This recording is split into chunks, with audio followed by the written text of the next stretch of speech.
previous video, I have covered the most important questions in the traditional machine learning.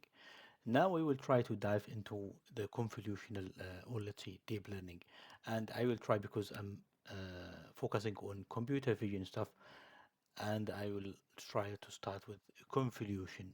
So they will ask you, for instance, what is the convolution? What is the difference between CNN, convolutional neural network, and fully connected layers?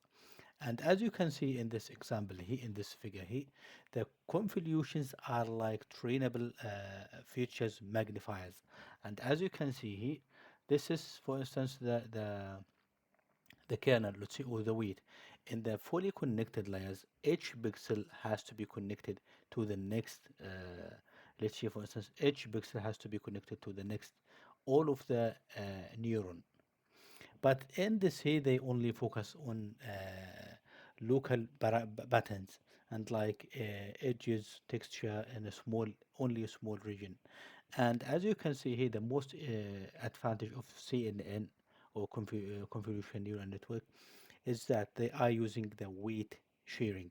And you can see here, this weight is the same for all the images. And you can see here, this is for instance the first region, and the next region, so for instance, it will be, if we assume this, it will be like this one here. If we add plus one, let's say column one, and it will be the same weight for all of these regions. And here's this, for instance, how to calculate the pixel, the main pixel here. For instance, the center pixel will be, it should be here indeed, but this is wrong indeed.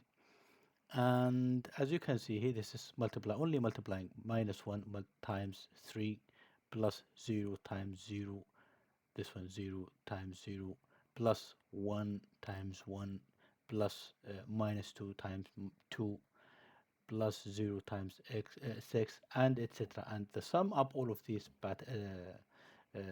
operations, it will be minus 3. So we can see this pixel here will be minus 3.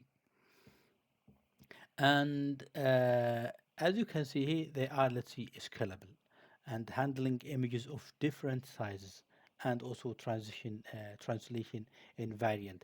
So if you see here, if you have a big image, let's see 1000 by 1000, you will have small patterns. You will have small, let's see, filter, and you need to have a big, let's say, connections like in a convolution neural network. And you can see here it's local patterns. It's extracting local patterns in this region here, weighting shear, and efficiency. So it's a few number of parameters, uh, like let's say compared to fully connected layers.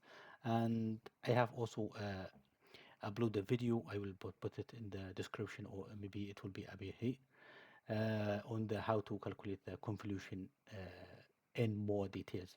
And you can see scalability. You have already seen if it handle any different size of images, and also transition if the detected features regardless of the position.